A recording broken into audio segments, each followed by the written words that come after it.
It's time for game number 1 between MELTY and Anox. Nepal is going to be the battleground. We don't know which part of Nepal just yet. This is just a map intro video. It's beautiful, but we don't actually get to reveal what the first point is yet. I am Ask Joshi, casting with Jorasar, and this should be a great one. The last match was pretty good to kick things off, but I think this one has two very evenly matched teams. I think there are a lot at stake here, because it can be argued that the winner of this best of 3 might end up being favored to take the group entirely. And it looks like we're going to be moving onto the high ground here at the dojo. Village. For, I think, village dojo. Yeah. The dojo, sure. Variety.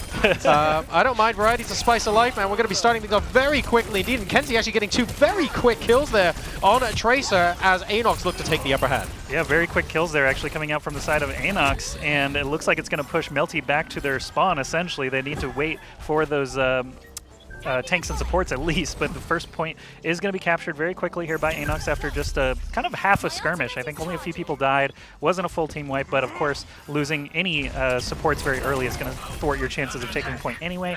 You can see MELTY actually running into the side now, actually claiming the point, or starting to, before Kenzie and crew actually reply here. And Cypher already having his ultimate available, potential for a Dragon Blade to pop out here very early on for Genji. He's been doing an awful lot of damage, is the first player from either team to get anything done. So we'll see if he is able to make that count on the point. And there we go. We have the Dragon Blade starting up. We're getting 2. We're looking for a third. Zarya is popping in. Board is looking like he might be in trouble, but Winston manages to save her just in time. And Cypher still, though, will be getting those 2 critical picks off, and will be resetting MELTY here. Yeah, MELTY tried their best to sneak the point away, but it was not really a problem for Anox. Kenzie actually never even really took much damage, while Cypher survived through his entire Dragon Blade. So everything looking good for Anox. MELTY regrouping here. They do have Sound Barrier available this time around against Transcendence, Pulse Bomb, and Primal Rage ultimates of the other team there. It is going to be a Sound Barrier very quickly here to get things started. Nico pulling out the Dragon Blade, looking for Winston. No, he's going to go straight for the supports, as you should, with that high damage Dragon Blade. Finds Cooler, kills him immediately. Now going after the Zarya player, but going to back off as the Zenyatta sets his sights on him. Moonell with the Primal Rage, knocking people off the point, but will it be enough to actually flip this? And Knack managing to get 3 kills as Winston in the midst of that as well, keeping things alive for Anox there, and meaning that those ultimates from MELTY weren't able to just secure the point and get a complete reversal. And that's important because D-Gun has now used his Sound Barrier, and it's going to be a little while before MELTY will have that available to them again.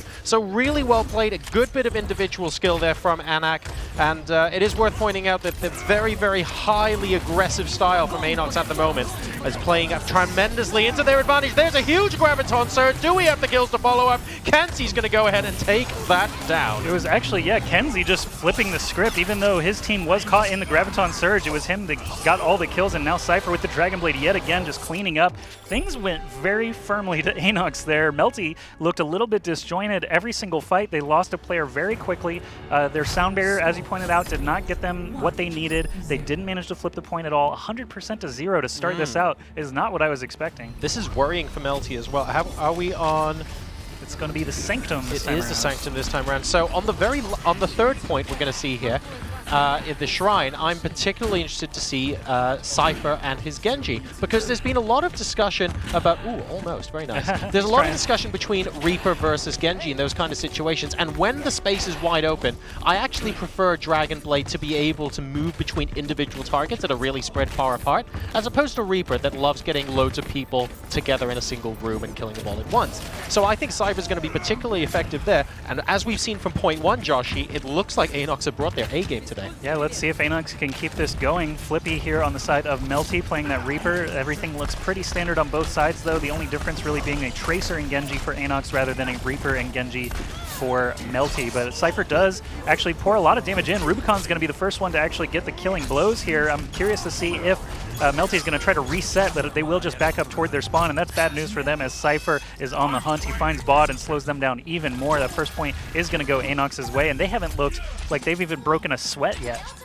The accuracy and the tracking from Anox has been superb. If you want an example of just how good it's been, guys, take a look at Kenzie. Already at 93% ultimate, Cypher at 77. Take a look at the ultimates on the side of MELTY. Everybody is essentially behind. They've done such a good job. Kenzie getting another kill off, immediate Pulse Bomb, and Anak now launching himself in, killing off the support there, and basically choking MELTY's attack. This is actually crazy to me. MELTY has not been able to do anything. Like, even the ults are just, you know, falling without being too effective. Cypher actually falls with his Dragon Blade out, but he had already done the damage, and it's going to take MELTY the same amount of time to return to battle as Cypher did anyway. So everything's still looking good for Anox. There is a Dragon Blade available here from Nico, but Rubicon with that Zenyatta can really just pile up on his teammates, hit Transcendence, and cancel it out. So things still looking good for Anox to try and hang on here. 44% against 0. There's Rubicon popping that Transcendence, and because he's a race car Zenyatta, he can actually go wherever Genji is to try to defend his teammates. Cypher will actually fall during that as Nico gets the kill with that Dragon Blade. Nico at the moment getting almost completely shut out due to Transcendence, but now we have Transcendence popping out from MELTY's point of view, so we'll see a Tech 36 and try and turn things around here. 3 kills on the trot for MELTY. This could be the breakthrough they needed. They take the point, and for the first time on Nepal, they get on the scoreboard. Yeah, it's basically 160-0 up to this point with the first and second rounds, and the fact that they were able to flip it, finally working out for them, lies pretty much solely on Nico actually getting rid of Cypher. Cypher has been doing so much, so just having that Genji take care of the enemy Genji is very important. He got rid of Cypher in the middle of Rubicon Transcendence as well, using at the very last half a second of our window of opportunity he had. So I'm making use of that at the moment. Flippy getting rid of Anox, particularly important on this point actually, because Winston can just hop in from anywhere and really cause the other team problems. You saw his triple kill on the first point here as well, so very influential player there from Anox being taken out. Yep, kills going both ways kind of throughout this battle. There's no real big team fight clash. It's just been a Genji here or a Tracer there really falling, but Anox back in control of the point, 71% against 34. That last fight really wasn't too crazy. Really only 1 or 2 deaths went down for MELTY, and they were unable to hang on to the point. There's the Graviton Surge. You can see Winston Shield and Transcendence all popping out, but the Pulse Bomb timing was insanely good. Kenzie finds eliminations on 5 members of MELTY, and that's going to shut them out. 87%. It's going to be really hard. They get one opportunity, basically, to try and get overtime, but with the entire team facing them down here, Kenzie just saved the day. Absolutely game over there. Kenzie completely shut MELTY down, and as far as they're concerned, they're switched off. They're in airplane mode and struggling to pop on back. Genji now moving back in, and Cypher basically playing cleanup crew here. It is overtime, 99-34%. I mean, it's possible for MELTY to flip this, but they'll still have to contend with an Anox with Transcendence available on their next push. Yeah, MELTY actually flipping the point. Nice emote there from Munel, showing good timing, strong timing. No enemies around, that's the important part. You'd never want to emote when a Zen just happens to headshot you a couple times and it's over. The play of the game where you emote and die is often the most embarrassing. I love getting a Deadeye with McCree and emoting and then just immediately dying to whatever. It's the best. But Kenzie, that Graviton Surge, I just got to go back to it. Well played by everybody, but Kenzie's timing was really the most important. The Transcendence, just waiting it out and getting the perfect Pulse Bomb really helped them. Even though MELTY did fight back and get the point with their ults of their own, we do have Kenzie still staying alive. I think he's only died maybe once this entire King of the Hill. I need to point out actually that MELTY did a good job of falling back during that initial engagement, because during the Transcendence, nobody died from MELTY. So really good, basically really good discipline from them there. But Kenzie went in and did the damage anyway. He's getting a quad. And this was without Transcendence, ladies and gentlemen. He came in and got the kills after the fact. Didn't even matter. Anox are now up 2-0. Kenzie. I wanted to see that sticky and then Zen just walk up into him and blow him up, but it didn't work. MELTY actually showing up a little bit here, though. We did see Nico's Genji actually paying off a bit. The Reaper Flippy actually didn't get too much done. I think that may have been just the difference. You see him actually flipping to Tracer now. Not surprised. As a result, but Kenzie went unchecked. It was very difficult for MELTY to do anything to him. Kenzie just waiting in the wings. Good pulse bombs, good sustained damage, and that's what you want out of a Tracer, not someone who's just running around all the time. And this is the problem with the MELTY that we've been seeing for the last couple of weeks, where they really have to wake up and actually change something up now. We've seen flashes of good play from them, but we can't afford to see that once in every 3 to 4 team fights. They have to string 3 or 4 of them together to take a point off of Anox here, and they are in a position where Cypher has brought his A game, where Kenzie has been playing out of his mind. Anak has been constantly effective for them. MELTY cannot afford these slip-ups again. All right, Flippy on the Tracer now. We'll see if his play does improve from the Reaper, at least the effect of it, actually scooping some kills here and there, but he does get a little bit of partial elimination there on Cypher. Kills going both ways now, so really unsure who's going to be taking this first point, but Flippy staying alive looks good for MELTY. Munel actually staying alive for quite a long time as well, but this is kind of interesting. Flippy's going after the Winston here rather than the Tracer, who was just up in his face. This is potentially good from Melty here. Both sides still continuing to trade kills. Finally, Cooler gets a kill and brings him down. The point still be contested from both teams. This point, by the way, known affectionately as Tracer's playground for good reason. So much open space for Tracer to go ahead and move around in as well. So it's no surprise that when we were in enclosed positions where Anox can be at his most effective, where Cypher can eliminate individual targets, Anox was doing incredibly well. And Melty now in the open space. Maybe Flippy is now finding his breath of fresh air. That travel arc that Cypher just took is like mind-bending. He just totally destroyed both supports. He's now got free reign to just dash reset through everyone on Melty, and Anox are doing just such a good job. All they have to do is stay alive and keep Cypher around. Maybe we spoke a little bit too soon. Melty need to do something about this very quickly indeed. Nico, well, he's almost got Dragon Blade available. There could be an interesting re-engage coming out of here from Melty, but it will have to be pretty impressive stuff. Still 38%, so they do have a couple of pushes left, but this is with 3 ultimates available on the side of Anox. Here comes Melty. Winston popping in Cypher now with the Dragon Blade, wanting to shut this down for a 3rd time in a row, looking for the supports. Gets Zenyatta. Where's Lucio? Can't find him at the moment. Trying to get a couple more in. That's Graviton Surge. Primal Rage on the point as well. And never mind Cypher, Kenzie comes in with the double. Yeah, Kenzie, the fact that Cypher is as good as he is, he's playing well. Kenzie is playing above his normal pay grade, I think. He's actually just impressing across the board. I still don't feel like he's died. Like, he's just always there shooting something, and that's what Anox needs. That's all they want out of their DPS players, while the rest of the supports and tanks just manage to stay alive. We saw, actually, Tech 36, the Zenyatta, got killed by Cypher at 94% ult, so that was kind of a little heartbreaking for them, as Melty may have been able to win that engagement with the Transcendence. He does have it available this time. He is going to have to pop it very early into this fight. 83% now for Anox, so if they don't win here, that's going to be all she wrote for this entire map, Nepal. And here we go, Pulse Bomb coming in from Flippy, only able to get a Knack, and the Knack was actually on pretty low hit points anyway, so basically fighting 5v5 at the moment because Tech is down as well. Rubicon getting taken out. Flippy's still alive and doing a tremendous job. He's waking up. He's got Anox at his fingertips now. If he can pick off Tracer versus Tracer, that's going to be huge for Melty, but they need one more kill. It is interesting, the Tracer battle. They really don't clash that often. Tracer actually has a little bit of a better time against a Genji if they can get close enough to actually deal some damage. But Kenzie actually still 36 health, managing to stay alive. The rest of his team is dead. He's just hanging out. Cypher does have Dragon Blade out again, goes through that Zarya shield extremely quickly, takes out the Zenyatta. Now he's looking at Bod, but it's so over and done. I cannot believe Anox just 3-0'd Melty in such dominant fashion.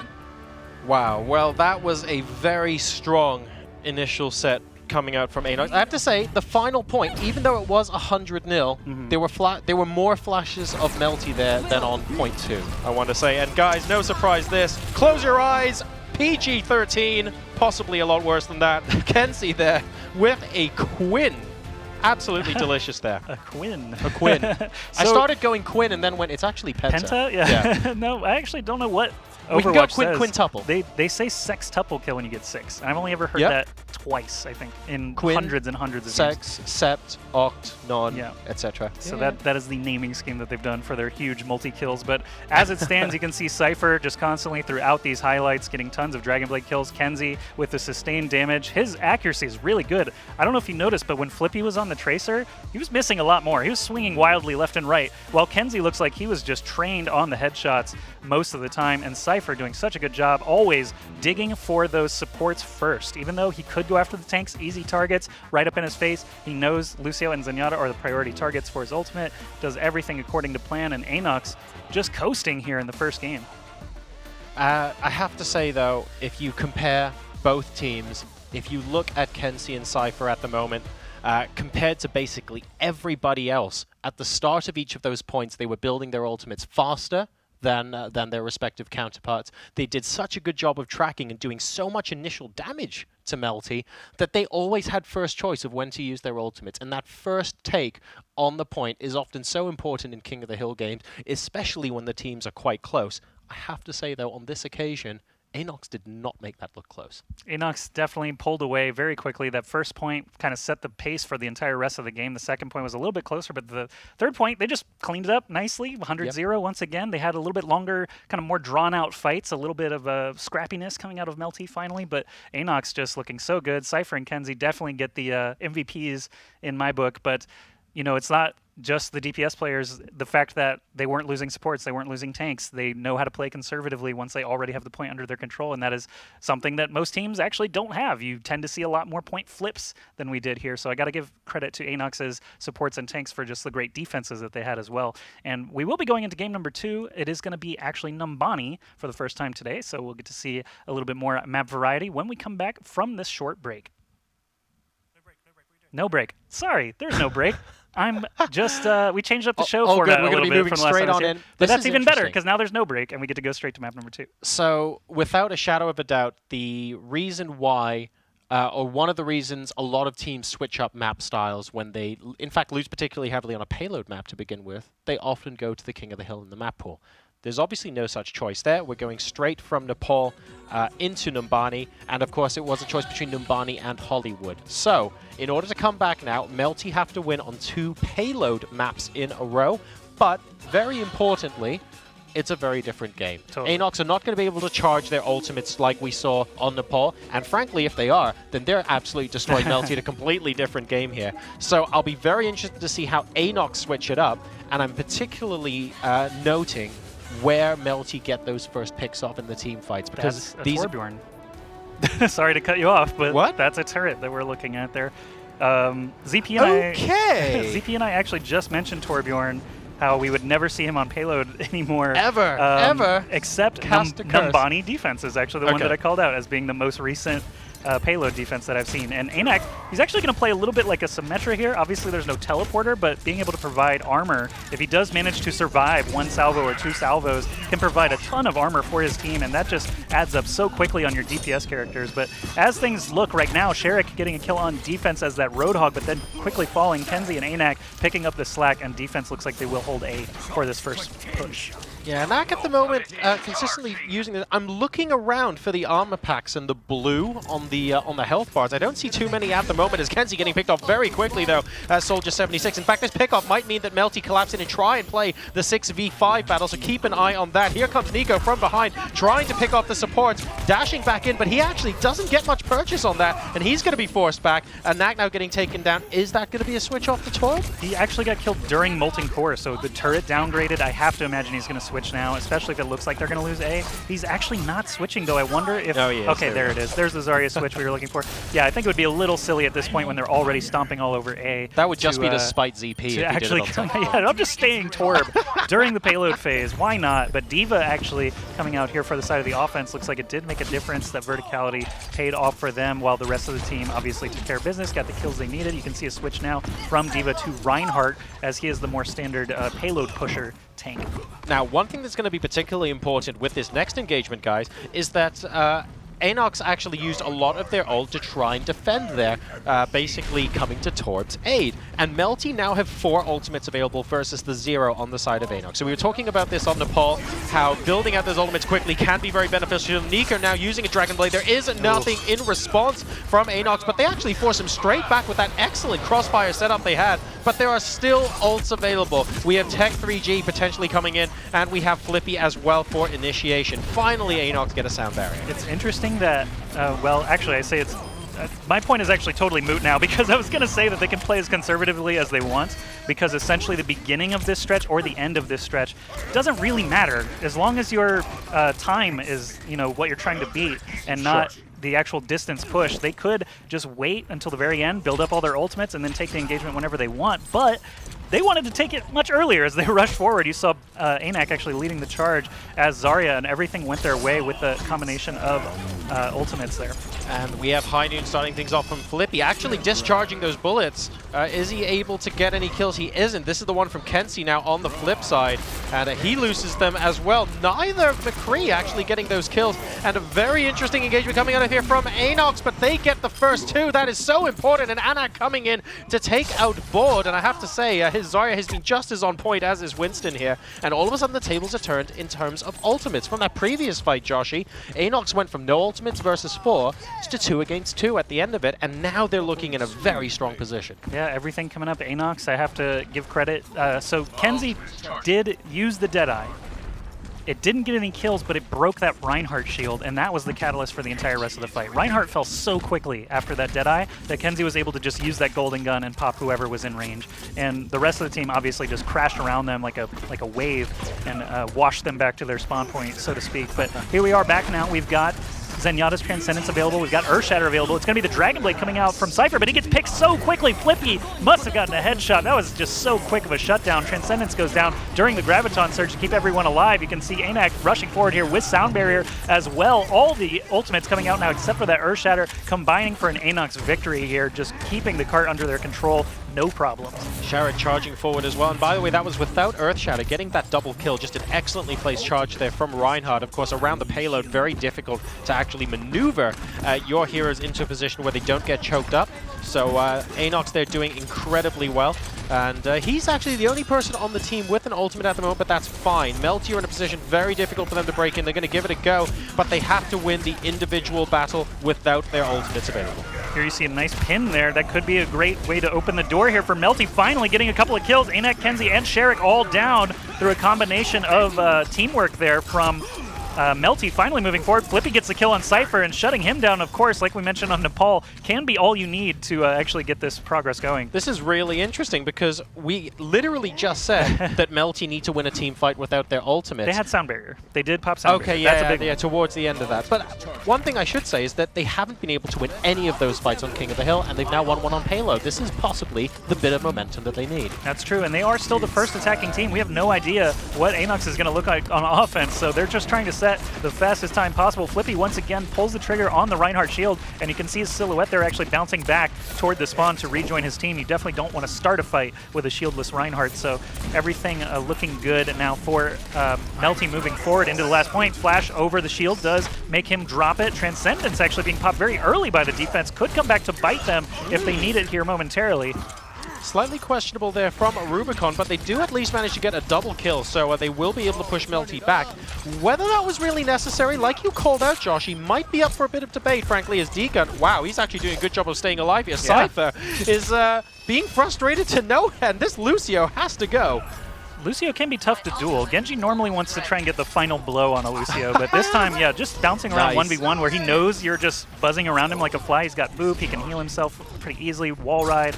Lucio's kind of tough to take down as a solo Genji, but either way, good patience there from Cypher to not just pop his Dragon Blade and go nuts while they were on the retreat, because now it's going to be super valuable. Here he brings it out immediately. Transcendence already going on for the offense. They must have just had a premonition that this was coming, but the sword lasts so long that he gets 4 kills with it. Cypher show in full effect now, dashing up into the Winston, already very low health. Even then Primal Rage has to leap away. Those last shurikens could have killed him. Bod is super low health, but he will rejoin his team now. That was such good timing, by the way, because what we had as a sequence of events, we had Zenyatta pop the ultimate, so we know the Transcendent was on the way from Tech 36. Cypher waited a second, then popped Dragon Blade, knew that towards the end of that there'd be Earthshatter available as well, getting the 3 or 4 kills that he needed to propel Anox to victory in that team fight. Sexy levels of coordination here from Anox, and now we see MELTY pushing again. Transcendence though, and Kenzie coming in from above to take everyone. Wow. Oh my goodness, this guy is absolutely magnetic right now, picking up the triple, and now MELTY have under 2 minutes to complete the map. Yeah, MELTY, man, I can't even really say what started out so bad there. It actually just ended, obviously, with Kenzie picking everyone apart, but it was once again a Deadeye breaking a Reinhardt shield that's coming in basically every time. Oh, I know what it was. D-Gun got killed by the Deadeye. He didn't have to. That Deadeye was safe with the Reinhardt shield, but he moved forward just enough to actually lose the Lucio at the beginning of that fight, and that's why everything went downhill. Kenzie getting taken out very quickly is good for MELTY, but also they've lost Flippy, and now their tanks basically are dead as well. Nico down, and this push is going to get stalled. They are still falling kind of piecemeal. Bod still in the battle. He's got Primal Rage, so they're going to continue fighting. Even with only 3 players there, 2 supports and a tank are enough to keep that cart moving. MELTY there managing to squeeze their way through the team fight, but they've got to be a little bit worried here. Anox might be able to hold indefinitely. It feels like every single time there's a team fight where MELTY get the first couple of kills off, Anox are basically able to fight those 4v5s, 4v6s, 5v6s, and MELTY need to close these out. There's the Graviton Surge, not really catching anybody in the middle of it though. Anak now focusing in on the top ledge where MELTY are at. Only 3 of them alive at present. Anox now starting to respawn and go all over the point, so MELTY will have to fight this battle another day. That Graviton Surge could have been the game winner if he held it another round, so I'm a little curious why he needed to pop it right there. Only caught 1 member, as he said, but MELTY have 1 more opportunity. That's it. 30 seconds left on the clock to try and finish this map, and really all they've got is a Primal Rage and a Pulse Bomb. D-Gun, if he manages to stay alive, could actually pop a Sound Barrier. Here's another Deadeye. Reinhardt being so instrumental here. Why are you not behind the Reinhardt shield? Flippy! This happens again. Kenzie is getting so much value out of these Deadeyes. Right, and they need to hope that they need 1 player to grab overtime and buy enough time for everyone else to respawn. That is the only way, and D-Gun would have been able to do that if he did that, 10 seconds. Wow. Jesus! Kenzie, you gotta stop this, man. You're giving me palpitations, and round 1 is indeed complete. MELTY are not able to push the payload the entire way on Numbani. All right, no time set, essentially, for... Actually, yeah, no time set is all for MELTY, and Anox can really take their time. This is a longer map, 9 minutes to try and push the entire way, so they've got a lot of time to work with. Cypher, you can see his Dragon Blades being effective as usual. I think this was a bit of the Kenzie show, though. Even though this ult was enormous, Cypher did get a great mileage out of that. That all started because of the Deadeye breaking Reinhardt's shield at the beginning of that fight. Yes, that's a great point, and with that happened 2 or 3 times. Here it is again. And look, there we go. This was the very last push where Flippy got caught out. Shield down. Everybody else down Pulse shortly Bomb thereafter. follow-up there, too. I didn't notice the first time. Great stuff there. Oh, from bad that parking. defense. More bad parking, Joshy. Just not quite far enough. I mean, come on, guys. Can you imagine if you were driving like cross country and your car broke down like right as you were pulling into the parking spot and you're just like, I'm sorry everybody, I'm not a jerk. This is how as far as I could get it. I'm sorry. I think this more like this is the boss's parking spot, so it doesn't matter how badly he No one's parks. gonna No question one's it. going to question. Exactly. No one's going to criticize. But we'll see. So not quite finishing the map. And this actually gives Anox an awful lot of time, of course, because they don't need to worry about beating the stopwatch now other than the map's own stopwatch. So they're perfectly fine for them to go all the way into overtime if they need to. And MELTY definitely have a big uphill battle on their hands. Although we have no tactical Torb this time around. Yeah, no Torb this time around. I'm actually curious if that means that MELTY is going to defend this first point longer than the previous team did with Anak starting out on Torb. He got 1 armor pack, I think I saw. He got 1 Molten Core and died immediately after he popped it. So that's pretty much it, yeah. Torb really did not pay off dividends there for Anox, but they were able to get a full defense anyway. Did not allow MELTY to complete the map. So here we go, doors opening, and you can see a pretty standard offense again. No D.Va or Winston there for the attacking team is a bit strange here on this very vertical map.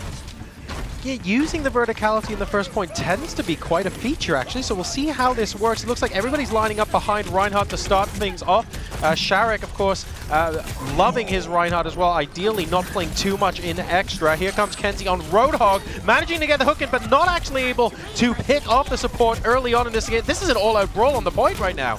Kills are going the way of Anox, though, and this is what MELTY needs to be wary of. Rubicon and Cypher both getting a couple of kills there means that this is all but over. A is going to be captured pretty easily in the first 45 seconds here of this attack. I think Cypher specifically doing a great job as Genji was in trouble very early against the enemy Winston, but was able to get around and just get the damage he needed. How much of that, Joshy, was down to MELTY being sucked into the brawl? Because Anox, we know, love being hyper-aggressive, love those brawl kind of fights. Should MELTY just be stepping back, trying to hit them from the crossfire, waiting until they get 2 picks before collapsing in? That's not what that fight felt like. It felt like they went in full hammer and tongs, and they were okay for about 5 seconds and then fell apart. It was interesting, again, because we mentioned there was no D.Va or Winston. Kenzie actually ran straight in and tried to find McCree on the high ground to yank him down to them. So you could tell their push was very ground-based, and it happened to work out here. No one was really able, from MELTY, to hop down and defend just by themselves, so they were never able to form a death ball that Anox already had. So now you can hear some ultimates going off. It's going to be Nico actually popping the Dragon Blade.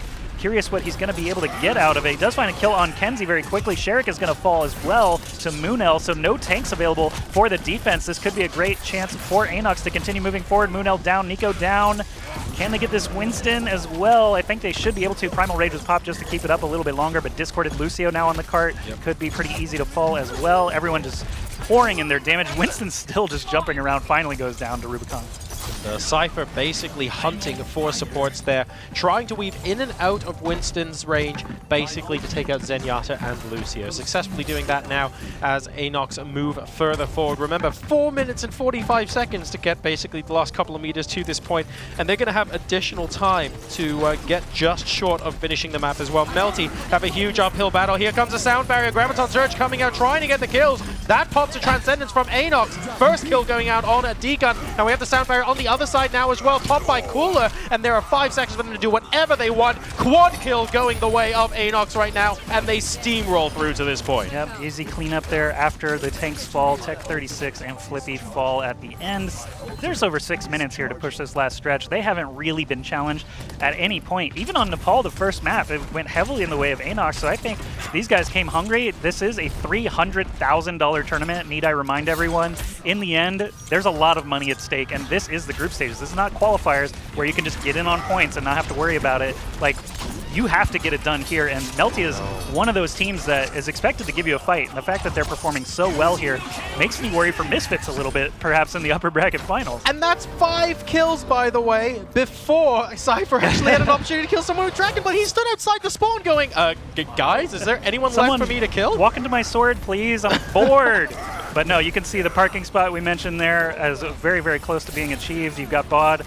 Bod actually playing the Tracer as a little bit of a desperation defense here, as the trickle can be quite difficult, and they need to stall for 5 minutes and 20 seconds. Yeah. It's pushing right now, so he has to, even with the rewind, that was enough to push it the last little part of a meter there. So everything Anox today here against MELTY, really, really impressive stuff. We were talking about how we needed MELTY to bring their A game, and we needed to see those flashes of brilliance consistently. They were not able to do that today, but we do need to point out, Anox also brought it up a level. I feel like this was almost a resurgence of the Anox we saw in week 1 of the Overwatch Open, where they were so devastatingly effective on Cooler, on Cypher, and today on Kenzie as well. The combinations there were absolutely fantastic. Yep. Cypher and Kenzie both just super impressive today. We saw a little bit of a glimpse of their miracle run there from week 1 qualifiers. So they dispatched MELTY, I think, easier than Misfits dispatched Bikini Beach, which is kind of crazy if you think about it. Yeah. I think the games are actually a little more one-sided here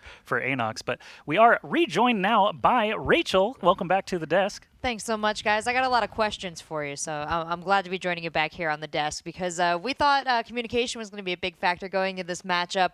I'm not sure that communication was the X factor from Anox. I feel like their flankers were sort of the X factor here.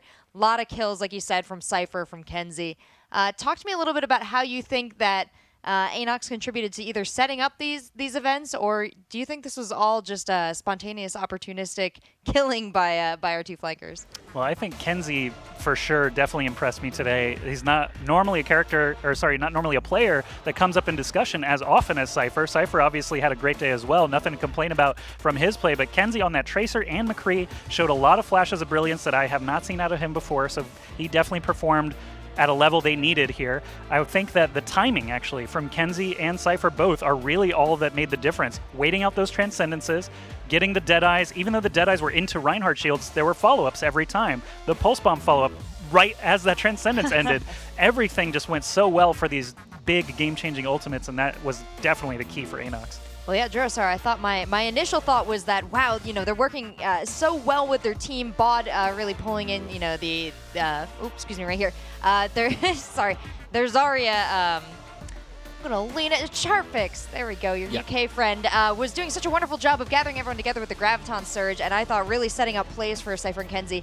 And then we didn't have the Graviton Surge, and we had just as many kills on the board for our flankers. So just talk to me about the importance of the non-flanker players at the moment. So I think as things stood in that matchup, we saw a side of Anox that we perhaps were waiting to see in weeks 2 to 4 of the qualifiers, where we'd said, oh, guys, don't worry about it. Cypher's fantastic solo. And this week, we may have been spoiled a little bit by going Cypher Kenzie show, but every single time one of those players didn't wipe MELTY, you saw, like Joshy said, you saw the team follow-ups. You saw the takedowns on the Reinhardt shields. You saw the coordination with the ultimates. As soon as Zenyatta came in with Transcendence to pop the Dragon Blade, had that ready with Sharek's Earth Shatter. the coordination was there. We didn't see it very often because in a lot of these team fights, it only took 1 or 2 players to actually wipe the heart out of MELTY's defense. But I have to say, behind that this time, Anox looked well drilled, they looked like they had backup plans, and it looked like they just didn't need to use them because they overpowered MELTY. Well, yeah, it seemed Anox was definitely running the show. What we saw from MELTY was a lot of responsiveness, a lot of stuff, done to kind of get themselves on the same level as Anox. We saw a switch to Tracer that they didn't seem to initially run out with. What other ways did they respond to Anox? They weren't really playing the game they wanted to play. They were playing a very much like a reactive game. It's interesting, MELTY. You do mention the Tracer switch that Flippy started on Reaper and couldn't deal with the Genji or the Tracer, and that is essentially his job on King of the Hill. He needs to be able to keep his supports alive, and Reaper wasn't getting the job done, so he switched to Tracer. Even then, the third point there didn't really work out for Flippy. I think Kenzie was just a little more hot on the hands today.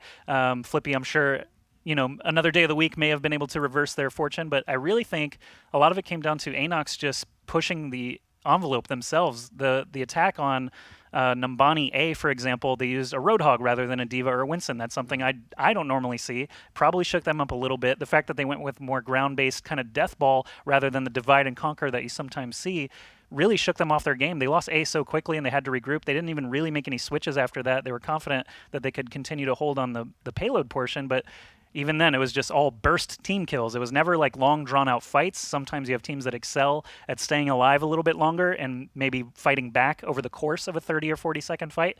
But they didn't have any room. They didn't have any room for that. They just died so fast, so frequently. Anox, their DPS were just on point today. One thing I would say as a silver lining in MELTY's favor there is that Anox are known for having a style where they're hyper-aggressive, they leap in, they take the fight straight away, they get in your face before you have time to set up. And almost all of the games where we've seen the quote-unquote old MELTY that are absolutely fantastic are when they go, right, everything's set up, we know exactly what to do, we've planned this to perfection. And I feel like this clash of styles favors Anox very heavily because MELTY were never given time to set up on defense, or they had people picked off on offense before they started their team fights. So while it looked super one-sided now, I think even though MELTY go into the losers match, they still have an opportunity to progress, and they will still have an opportunity to show us what they're capable of. Yeah, and speaking of their inability to set up, I think it's because they were being attacked from more directions than a team is usually expected to be attacked. We have Cooler on the Lucio, and we have Rubicon on Zen. Zen managed to lead with a lot of kills going right into the battle.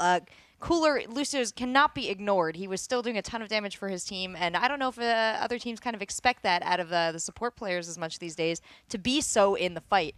I thought that Digum seemed to try and respond in the same way with his aggressive Lucio. What do you think of MELTY's Lucio play? Oh, well, I think the easiest way to sum up the supports from both sides is that whenever we start a team fight and we see one player in particular on a support go down early, we always call it out. We say, ooh, the fight's just started and the support's already gone down.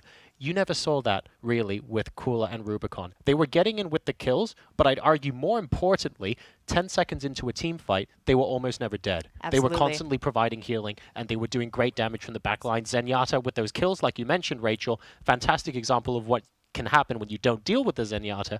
But even more important than that, they were just staying alive. The opposite numbers, not so much. Great. Well, for a little more insight into Anox's Zenyatta play, we have Rubicon on the phone, and we get to ask him a couple questions about his play.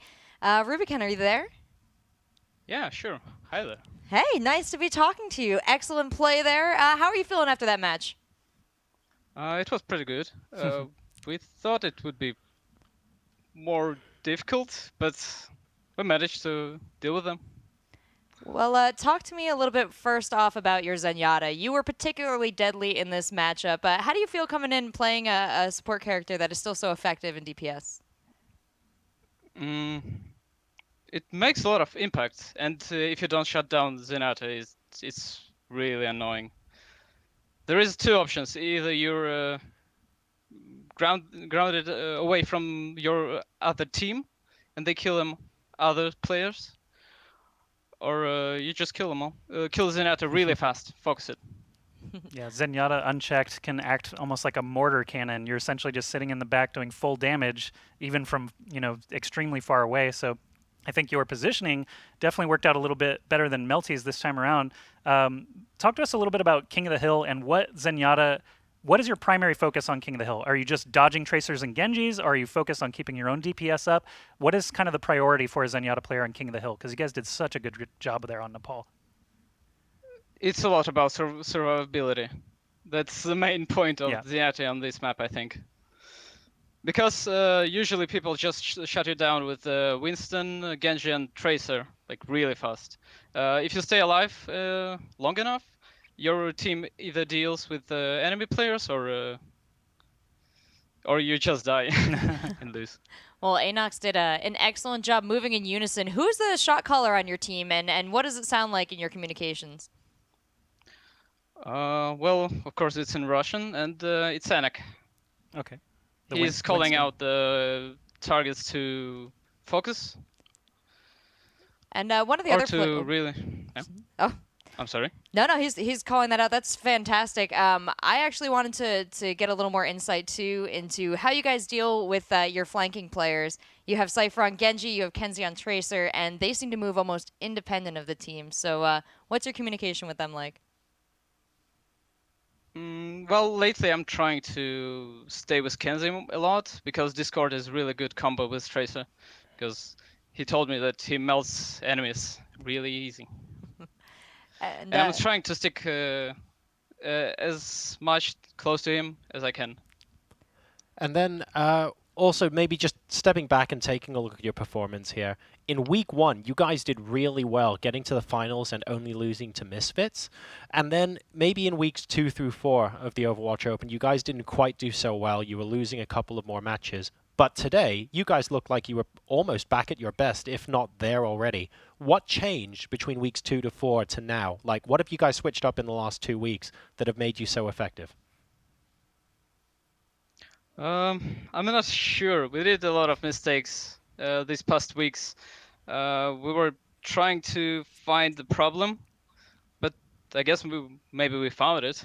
I don't know. It looks like it. just clean, safe play is really what it looked like there. You had great coordination on all of your ultimate timings. I got to give props to Kenzie and Cypher, both waiting out transcendences and sound barriers throughout that match. And you, of course, with the money transcendences, keeping the team alive, very important. I will say you are about to have a rematch with Misfits. Do you think the result could be different this time around? It's gonna be tough. But we'll do our best to kill him. Excellent. I look forward to it. Cool. Well, we're excited to see that. Thank you so much for taking the time to talk to us. Thank you too. Oh, thank you so much. See you next Rubicon time. from Anox. What a gentleman, coming out and chatting with us a little bit on the stream here. And if you guys want to join us, of course, you can chat with us on social media. Use the hashtag OWOpen. You can follow us at Faceit, at EL for ELEAGUE. And guys, we had so many incredible plays in the match today. I wonder if they've been able to narrow it down to just one. There were a lot of multi-kills. I think it's going to be really difficult to pick one out. I think it's maybe Kenzie's Tracer Pulse Bomb, maybe Cypher's 5 kills with the Genji sword. Most likely one of those two, I think. It's got to be Kenzie on Nepal. That's Kenzie what on I'm. Nepal. Yeah, That was that's the what play I'm of the gunning match. for here. Cypher's 5K was quite good as well. It had That's a lot of true, setup actually. involved, too. Let's That see. was actually like a team incredible play. Yeah, it is Kenzie's Pulse Bomb, but watch everything that happens here. It starts all with Sherrick using the Graviton Surge. Transcendence gets popped, and Sound Barrier gets popped. The Pulse Bomb goes in with plenty of time. The fact that Winston was up in the face, zapping everyone down with that splash damage as well, got them low enough for the Pulse Bomb to actually kill them through Sound Barrier. So everything just went the way of Anox during that play. It was not just Kenzie's to take. I'm sure he'll be happy to have the accolade, but yeah, I think that was just incredible play all around. It was all about the plan B. You saw Kenzie take all of the kills there, but Winston was there, the rest of the team were there, so that if the Pulse Bomb didn't kill everyone through Sound Barrier, there was a follow-up for Anox, and that, I think, was the difference between them and MELTY today. Well, I can't wait to see these guys play again very soon against Misfits, coming up right after this break. Don't go anywhere.